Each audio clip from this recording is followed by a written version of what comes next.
नमस्कार, आप देख रहे हैं JB24/7 न्यूज। मैं हूं आपके साथ राजेश कुमार। वक्त हमारे खास कार्यक्रम ग्लोबल ब्रेकिंग का, जहां पर हम आपके लिए दुनिया भर से तमाम बड़ी खबरें लेकर आते हैं। एक्सपर्ट हमारे साथ जुड़ते हैं, उनसे खबर के हर एंगल को समझाने की कोशिश करते हैं। तो कार्यक्रम की शुरुआत बड़ी खबर के साथ।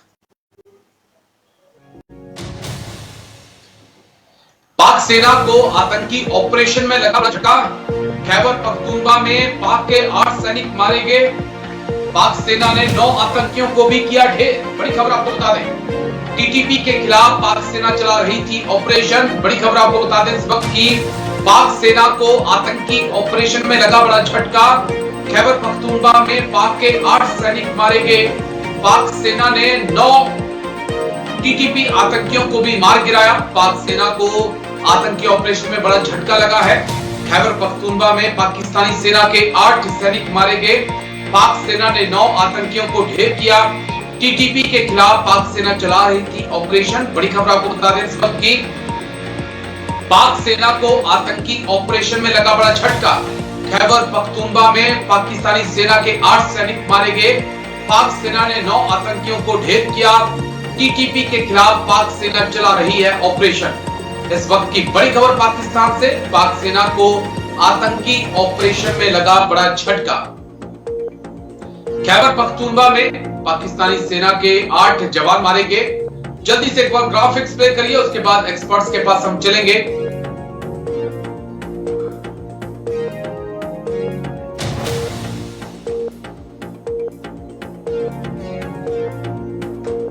पाक सेना को झटका, खैबर पख्तूनख्वा में लगा झटका। पाक सेना चला रही थी ऑपरेशंस। टीटीपी ने मार गिराए पाकिस्तान के 9 सैनिक।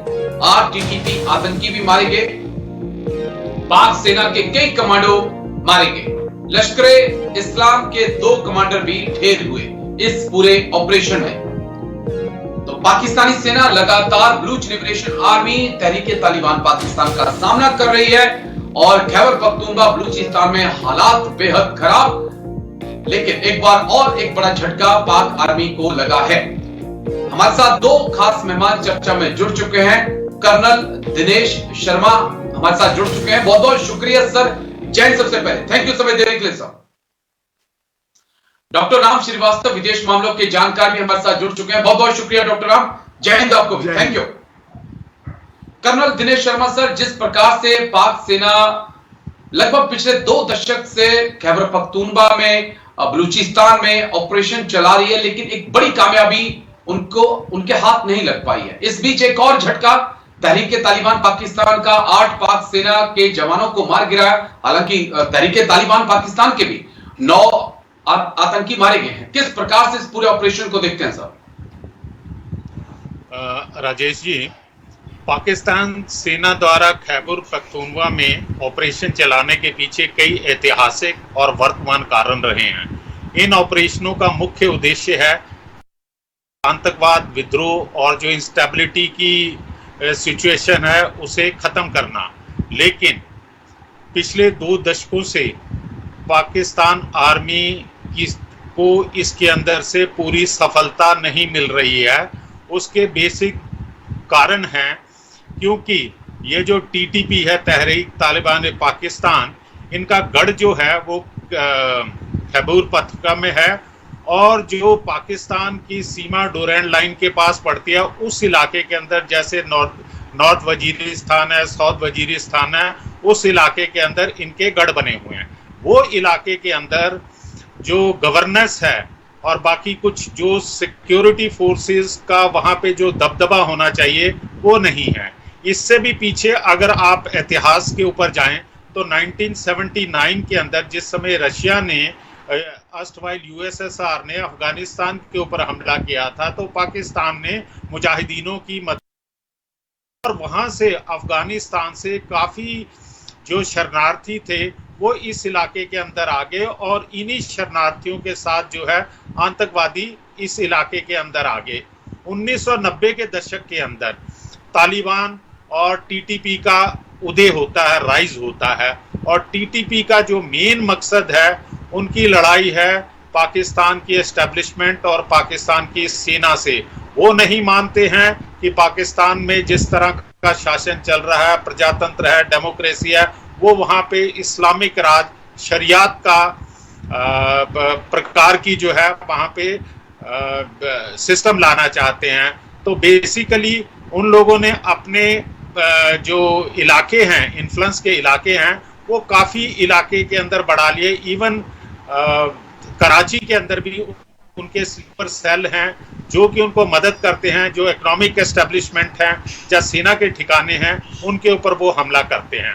लेकिन ये प्रॉब्लम जो है ये एक सेना की प्रॉब्लम नहीं है, ये सेना के बल के द्वारा ये टीटीपी को नहीं सबड्यू कर सकते हैं। उसके लिए आपको और साधन करने पड़ेंगे, उस इलाके का विकास करना पड़ेगा, उसमें शिक्षा प्रणाली को लाना पड़ेगा और वहाँ के जो इन्फ्लुएंशियल पर्सन्स हैं उनके साथ आपको संवाद करना पड़ेगा, बातचीत करनी पड़ेगी, ताकि आप जो यंग बच्चे हैं उनको मोटिवेट कर सकें कि आपका जो है इस प्रकार की लड़ाई के संघर्ष में आपका भविष्य जो है वो उज्जवल नहीं है। लेकिन पाकिस्तान की जो सेना है या पाकिस्तान की जो एस्टेब्लिशमेंट है वो बाकी जो सामाजिक कारण या राजनीतिक कारण या गरीबी या विकास नहीं हो रहा उसकी तरफ जो है ध्यान नहीं दिया जा रहा है। और लास्ट में राजेश जी मैं ये कहूंगा कि किसी भी प्रॉब्लम का हल जो है वो सैनिक कार्रवाई नहीं हो सकता। सेना के द्वारा, सैनिक बल के द्वारा आप उस विद्रोह को उस सीमा तक ला सकते हैं ताकि जो लोग इसमें शामिल हैं उनको आप एक नेगोशिएशन टेबल के ऊपर ले आएं और बाकी की कार्रवाई जो होगी जैसा मैंने बताया पॉलिटिकल, राजनीति के द्वारा, सामाजिक कारण और लोगों की सोच के अंदर आपको बदलना पड़ेगा, तभी आप इस प्रकार की प्रॉब्लम से, उग्रवाद की प्रॉब्लम से जो है आप छुटकारा पा सकते हैं। जी राजेश जी। ठीक है, मैं फिर आता हूं सर आपके पास। डॉक्टर आपकी आवाज नहीं आ रही है जो जी डॉक्टर राम मुझे सुन पा रहे हैं? जी आवाज आ रही है doctor Ram? Okay doctor Ram, मेरा सवाल ये था कि डॉक्टर राम जो पाकिस्तान ने बोया था क्या पाकिस्तान उसको आज काट रहा है? एक सवाल, इसका जवाब जानना चाहूंगा। और दूसरा कि जिस प्रकार से खैबर पख्तूनख्वा में, फाटा में, बलूचिस्तान में हालात बिगड़ रहे हैं, क्या वाकई में आने वाले वक्त में जो कहा जा रहा है कि पाकिस्तान 4 टुकड़ों में बन सकता है उसके बीज पड़ चुके हैं? वो पेड़ जो है वो जमीन से निकल आ चुका है, निकल कर आ चुका है। और ये बात बिल्कुल सही है आपका अनुमान कि पाकिस्तान के अब टुकड़े टुकड़े हो सकते हैं। अब वो कब होंगे, क्या होगा, ये इतिहास बताएगा। पर ये बात तो अपनी जगह सही है कि ये जो समस्या है, हेनरी क्लिंटन ने बहुत पहले कहा था, ये कहा था कि अगर आप अपने आंगन में सांप पालेंगे तो वो एक दिन आप ही को डसेंगे। वही हालत हो रही है। पाकिस्तान ने टीटीपी के, जो तालिबान पाकिस्तान जो संगठन था और जिसको कि सभी मुल्ला मौलवियों का, कट्टरपंथियों का सहयोग था, उन्होंने हमारे कश्मीर में इस तरह से आतंक मचाने की कोशिश की। अभी भी नहीं चूक रहे हैं वो, अभी भी जो है गुपचुप तरीके से किसी ना किसी तरीके से आतंकवादी भेज रहे हैं। और उनका मकसद क्या है? उनका तो सिर्फ एक ही मकसद है, गजवाए हिंद। और ये तो अभी आया गजवाए हिंद। अगर आप और पुराना इतिहास देखेंगे तो 1920 की जो अंग्रेजों के जमाने की रिपोर्ट है उसके हिसाब से करीब 140 वहां ऐसे कबीले थे जिनका के काम सिर्फ लूटपाट करना ही था। और वो फौज पर और पुलिस पर हमला इसलिए करा करते थे, वहां से हथियार चुरा कर ले जाते थे। लेकिन जब से ये अफीम का धंधा चालू हुआ है, जब से कि ड्रग एडिक्शन जो है यूरोपियन कंट्रीज में और अमेरिका में फैल गए हैं, तब से जो है ये अफगानिस्तान की जो पुराना शासन था वो एक तरह से काफी धनाढ्य होता चला गया और उससे वो हथियार खरीदते गए और अपना धंधा बढ़ाते रहे। लेकिन अब जो है आज की तारीख की अगर स्थिति देखें तो डोरन लाइन तो वो मानते नहीं है। ये जितने भी टीटीपी के लोग हैं ये पाकिस्तान के पाले हुए हैं, आतंकवादी हैं। इनमें से अधिकांश वो हैं जो सीरिया में भी गए थे और वो ISIS के जो है लड़ाके रहे थे, इस्लामिक स्टेट वाले। और वहां से चूंकि उनको मार कूट कर भगा दिया गया तो उनमें से अधिकांश इधर आ गए। उनका धंधा सिर्फ एक ही है, उनके दिमाग में ये कीड़ा भर दिया गया है कि तुम जिहाद में मरोगे तो 72 रूहें ऊपर मिलेंगी। और इसको धार्मिक अंधता इतनी अधिक है, अशिक्षा के कारण है। कर्नल शर्मा जी ने बिल्कुल सही कहा है, लेकिन वहां आज की तारीख में शिक्षा का प्रसार होना असंभव है। ईरान में जो हो रहा था 1979 के बाद, जब से ये वहां पर उनकी सरकार आई है, तब से क्या हालत है वहां पर। वहां तो आज ये है कि 50% जो लेडीज थी जैसे ईस्ट इंडिया कंपनी ने भारत को गुलाम बनाया था, ऐसे आर्थिक रूप से तो गुलाम बना ही चुके हैं और भविष्य में भी वो उनको पूरी तरह से राजनीतिक अपने कब्जे में ले लेंगे, ऐसा मेरा अपना विचार है। राजेश जी, आपको आवाज सुनाई दे? ठीक है सर, चलिए मैं लौटता हूं सर। हाँ बिल्कुल सुनाई पड़ रही है सर। मैं लौटता हूं आपके पास, एक बड़ी खबर आ रही है, उसके बाद मैं आप दोनों खास मेहमानों के पास लौटूंगा। इस वक्त की बड़ी खबर आपको बता दें, ब्राजील में G20 बैठक में शामिल हुए पीएम मोदी। राष्ट्रपति बाइडेन मेलोनी से भी मुलाकात हुई। राष्ट्रपति जिनपिंग से मुलाकात की संभावना। अमेरिकी राष्ट्रपति से मिलना अच्छा लगता है, पीएम मोदी बोले। ब्राजील में G20 बैठक में शामिल हुए पीएम मोदी। ब्राजील में G20 बैठक में शामिल हुए पीएम मोदी। राष्ट्रपति बाइडेन और इटली की राष्ट्रपति मेलोनी से मुलाकात। फ्रांस के राष्ट्रपति से भी, मैक्रों से भी मुलाकात हुई। जिनपिंग और प्रधानमंत्री मोदी की मुलाकात पर एक बार फिर से नजरें टिकी हुई हैं। लेकिन कौन कौन से वो टॉप लीडर हैं जो इस वक्त ब्राजील में मौजूद हैं? पीएम मोदी, जो बाइडेन राष्ट्रपति अमेरिका, शी जिनपिंग चीनी राष्ट्रपति, Shigeru Ishiba PM Japan, Giorgia Meloni PM Italy, Keir Starmer PM Britain, Macron राष्ट्रपति France, Olaf Scholz chancellor Germany, Anthony Albanese PM Australia. तमाम बड़ी हस्तियां इस वक्त ब्राजील में हैं। इनमें से ज्यादातर के साथ प्रधानमंत्री मोदी की मुलाकात हो चुकी है। हम कर्नल दिनेश शर्मा सर के पास चलेंगे। कर्नल दिनेश शर्मा सर, 2-3 अहम मुलाकात। जो बाइडेन चुनाव हारकर G20 में पहुंचे हैं, उनके साथ मुलाकात। फ्रांस के राष्ट्रपति मैक्रों के साथ मुलाकात। इटली की प्रधानमंत्री मेलोनी के साथ प्रधानमंत्री मोदी की मुलाकात। चर्चाएं शी जिनपिंग से मुलाकात की भी हैं। लेकिन जो मुलाकातें हो गई हैं, क्या कुछ भारत फ्रांस, भारत अमेरिका के बीच कौन से वो मुद्दे हैं जिस पे चर्चा हुई होगी सर? अभी तक जो है मुलाकातों की खबर निकल के सामने आई है, पर किन बातों के ऊपर बातचीत हुई है उसके बारे में अभी तक किसी प्रकार की कोई सूचना प्राप्त नहीं हुई है। देखिए राजेश जी, जब इस किस्म के वैश्विक स्तर के ऊपर सम्मेलन होते हैं तो एक औपचारिक तौर के ऊपर जो है जिन देशों के साथ अपने एक अच्छे संबंध होते हैं, तो this is basically A exchange of greetings. क्योंकि कोई भी मुद्दे के ऊपर, किसी भी मुद्दे के ऊपर बात होनी हो राजेश जी, ये ओवरनाइट या इम्प्रॉम्प्चू नहीं हो सकती। उसके लिए पहले से ही जो है प्रोग्राम डिसाइड होता है, किन विषयों के ऊपर बातचीत होगी या क्या जॉइंट डिक्लेरेशन होगी। तो मेरी समझ से जो मेरा मानना है कि इस समय जो है हम इसके ऊपर कुछ भी टिप्पणी नहीं कर सकते हैं। ये बेसिकली जो मीडिया के अंदर रिपोर्ट आ रही हैं, ये एक बड़ी मैत्रीपूर्ण लोगों के आपस में मिलने की है और कई कारणवश जो है पूरे वर्ल्ड को दिखाना पड़ता है कि लेट मी फिनिश। पूरे वर्ल्ड को ये भी दिखाना पड़ता है कि हम हंस मिल के एक दूसरे से मिल रहे हैं। G20 एक सफल ऑर्गेनाइजेशन है अगर आप इस तरह से गर्मजोशी से एक दूसरे से नहीं मिलते हैं। जी आप पूछिए राजेश। डॉक्टर राम मैं आपके पास आऊंगा। 1 मिनट और आप लेना चाहूंगा मैं आपसे, कर्नल दिनेश शर्मा सर। अगर शी जिनपिंग के साथ मुलाकात होती है, जो अभी तक जिसके कयास लग रहे हैं, तो 1 महीने के अंदर दूसरी मुलाकात होगी और इस मुलाकात के बाद क्या ये मान सकते हैं कि वापस चीन और भारत के जो रिश्ते हैं वो पटरी पर आने लगे हैं? क्योंकि ये मुलाकात बहुत मायने रखती है। कैसे आप देखते हैं सर? ये जी जिनपिंग साहब से जो मुलाकात होगी वो निश्चित रूप से होगी, बायलैटरल होगी।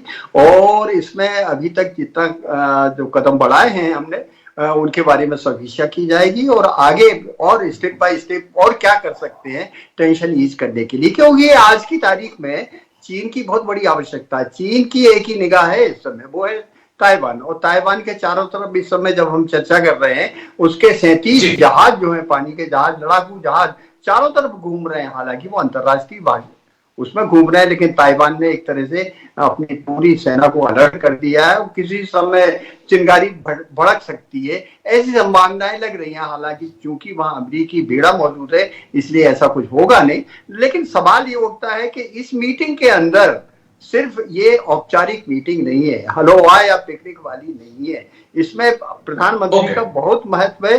उनके तरफ देखिएगा, एक तरफ तो सिल्वा खड़े हुए हैं, दूसरी तरफ बाइडेन खड़े हुए हैं। ये एक बड़ा सांकेतिक है बीचों बीच में, क्योंकि उन्होंने यहाँ अपने संभाषण में ये बताया है किस तरह से हमारे देश ने इतने से समय में 25 करोड़ लोगों को हमने जो गरीबी रेखा है उससे ऊपर उठा दिया।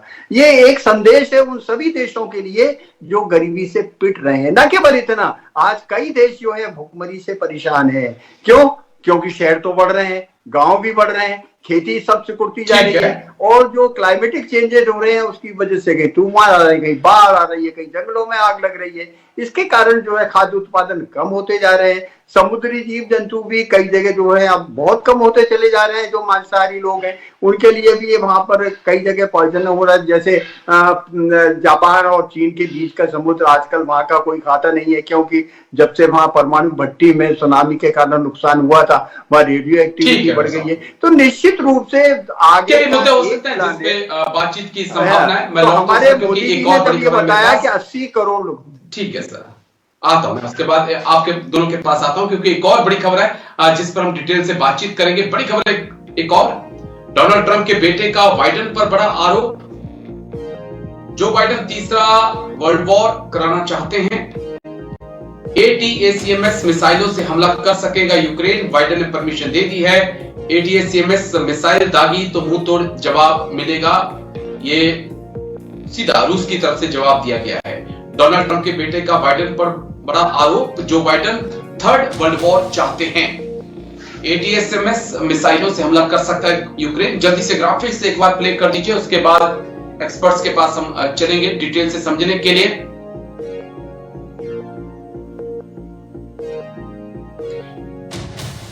आर्मी टैक्टिकल मिसाइल सिस्टम है ATACMS, 300 किलोमीटर की रेंज है, 160 किलो एक मिसाइल का वजन है, जमीन से जमीन पर हमला करने में सक्षम है, रूस के अंदर हमला करने में सक्षम है। बाइडेन के फैसले के बाद ट्रंप काफी इस नाराज हुए हैं। कर्नल दिनेश शर्मा सर के पास हम चलेंगे। सर, बाइडेन जाते जाते कौन सा फैसला करेंगे कि यूक्रेन को परमिशन दे दी कि आप हमारी मिसाइलों से रूस के अंदर हमला करिए? क्या ये ट्रंप के लिए मुश्किलें बढ़ाने वाला होगा या पूरी दुनिया के लिए एक नया संकट खड़ा करेगा? सर राजेश जी, ये कोई एक अच्छा साइन नहीं है जो कि प्रेसिडेंट जो बाइडेन ने किया है। सबसे पहले तो उन्हें इस प्रकार का जो बहुत बड़ा डिसीजन है, जब उनके पास बचे हुए तकरीबन लेस देन 2 मंथ्स हैं, उन्हें ये डिसीजन लेना नहीं चाहिए। आगे बता दें, अब अगर प्रेसिडेंट जेलेंस्की ने या यूक्रेन ने उनके ऊपर वॉर किया, ये जो missile supplied by the UK, America and France, तो रशिया जो है इस हमले को एक प्रकार से इस प्रकार से लेगा कि नाटो फोर्सेस ने उसके ऊपर हमला किया है, और इसका जो है सख्त रिटेलिएशन होगा, जो कि युद्ध का क्षेत्र और बढ़ सकता है। पहली बात तो उन्हें ये करना नहीं चाहिए, लेकिन आपको ये भी ध्यान में होना चाहिए कि ये यूके और फ्रांस ने जो मिसाइल्स दी हैं यूक्रेन को, लेकिन उन्हें ये भी ध्यान में होना चाहिए कि इनकी सबमरीन न्यूक्लियर सबमरीन जो है रशिया की, जो उनके इलाके के अंदर ही घूम रही हैं, 3 जो हैं उनके इलाके के अंदर घूम रही हैं। How they are going to react, of course that is that the President Putin will take a decision, but as far as I am concerned, it is a very, very immature decision to be taken by the present regime, because during चुनावों के दौरान जो है Donald Trump साहब ने कह दिया था कि हम ये यूक्रेन और रशिया के युद्ध को समाप्त करने की कोशिश करेंगे, because this is a logical, and America कब तक जो है इनको फंड करता रहेगा, और डोनाल्ड ट्रंप की जो पॉलिसी है उसने कहा अमेरिका फर्स्ट।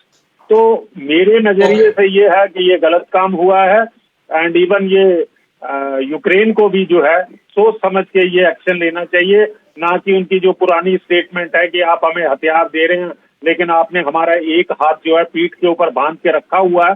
लेकिन ये लोगों को स्ट्रेटजी जो है समझ में आनी चाहिए, as this is a very very scary kind of a situation if they resort to firing of these kind of a missile in the hinterland or inside the Russia। जी राजेश जी। ठीक है सर, ठीक है, मैं लौटता हूं सर। डॉक्टर राव, मैं आपके पास आ रहा हूं। बांग्लादेश से बड़ी खबर आ रही है, उसके बाद डॉक्टर राव मैं आपके पास आऊंगा। बड़ी खबर इस वक्त की, बांग्लादेश पर लंबा राज करना चाहते हैं मोहम्मद यूनिस। 4 साल तक हो सकता है अंतरिम सरकार का कार्यकाल, बिना चुनाव लड़े ही बांग्लादेश की सत्ता चलाने की योजना। बीएनपी और जमात के इशारे पर नाच रहे हैं मोहम्मद यूनिस। बांग्लादेश पर लंबा राज चाहते हैं मोहम्मद।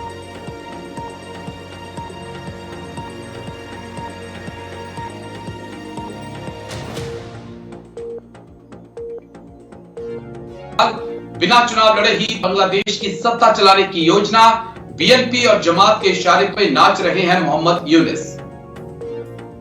डॉक्टर राम श्रीवास्तव सर, मैं आपके पास आ रहा हूं। डॉक्टर राम, यूं तो मोहम्मद यूनिस कह रहे थे कि 3 महीने में चुनाव करा देंगे, फिर 6 महीनों की बात हुई।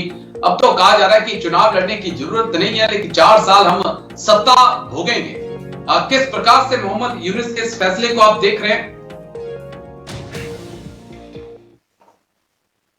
वहां पर नए सिरे से चुनाव प्रक्रिया का गठन करना चाहते हैं, उस बहाने वो इसको डिले करते जा रहे हैं। और रहा सवाल ये, मोहम्मद यूनुस साहब जो इस समय इस ताबड़तोड़ तरीके में लगे हुए हैं कि वहाँ के जो विद्यार्थी हैं, नेता हैं, उनको नेता कहा जाए या अनारकी कहा जाए या आतंकवादी कहा जाए, उन्होंने जो गजल वहां पर इस तरह से अनारकी फैला दी थी और कट्टरपंथियों को बढ़ावा दिया था, उन सब लोगों की सहानुभूति पाने के लिए उन्होंने इंटरनेशनल कोर्ट में जाने का फैसला कर लिया है। उन्होंने इंटरपोल को नोटिस दे दिया है कि शेख हसीना को भगोड़ा घोषित करके उनको गिरफ्तार करके हमारे यहाँ ले आइएगा, जबकि वो तो कोई जरूरी नहीं है। पर इससे ये पता लगता है कि उनकी नीयत साफ नहीं है। अभी तक वो बाइडेन के हाथ के खिलौने बने हुए थे और अब उनको ऐसा लग रहा है कि सत्ता का जो लालच उनको आ गया है, तो वो इस पर ज्यादा से ज्यादा दिन तक डटे रहे। लेकिन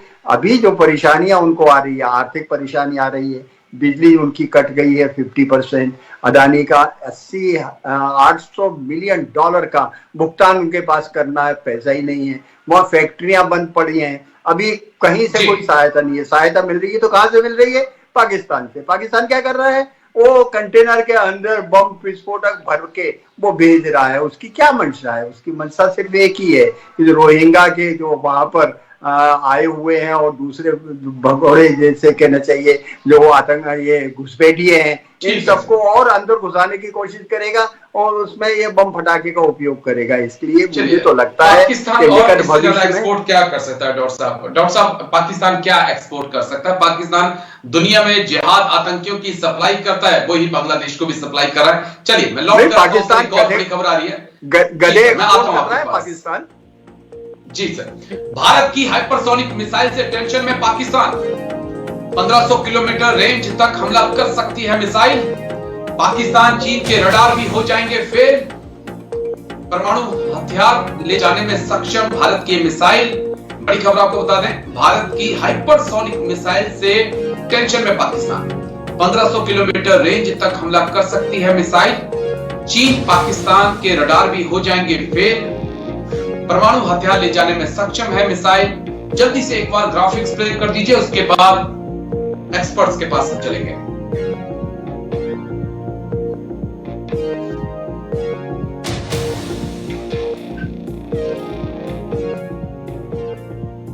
दुनिया की खतरनाक हाइपरसोनिक मिसाइल है भारत की LRASHM। 1500 kilometre range, speed 12,000 kilometre per hour. रूस की जेरकॉन, रेंज 1000 और स्पीड उसकी 11,000 किलोमीटर पर आवर। रूस की एक और मिसाइल है किंजल, जिसकी रेंज 2000 किलोमीटर है, स्पीड उसकी 12,350 किलोमीटर है। अमेरिका के पास AGM-183A अल्फा, उसकी रेंज 1600 किलोमीटर है, लेकिन उसकी स्पीड जो है 24,000 किलोमीटर पर आवर की है। चीन की TF-41, रेंज उसकी जानिए आप 15,000 किलोमीटर और स्पीड 30,000 किलोमीटर पर आवर का दावा चीन करता है। तो भारत हाइपरसोनिक मिसाइलों के क्लब में तो शामिल हो गया है, लेकिन बहुत लंबा सफर अभी तय करना बाकी है। Colonel Dinesh Sharma sir, hypersonic मिसाइलों के क्लब में इंडिया शामिल, लेकिन एक लंबा सफर तय करना होगा चीन का मुकाबला करने के लिए। योर पॉइंट ऑफ व्यू साहब।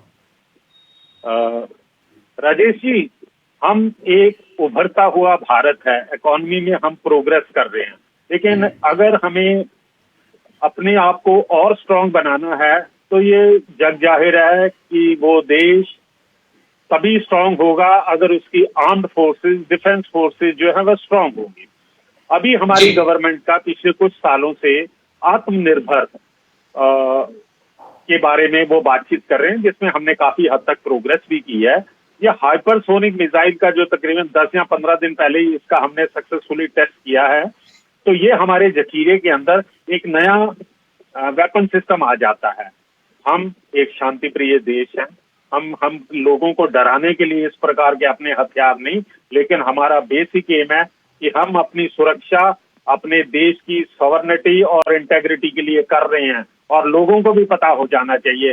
राजेश जी, शांति तभी मेंटेन होती है बॉर्डर के ऊपर अगर बैलेंस ऑफ टेरर आप मेंटेन कर सकते हैं, जब बैलेंस ऑफ पावर मेंटेन कर सकते हैं।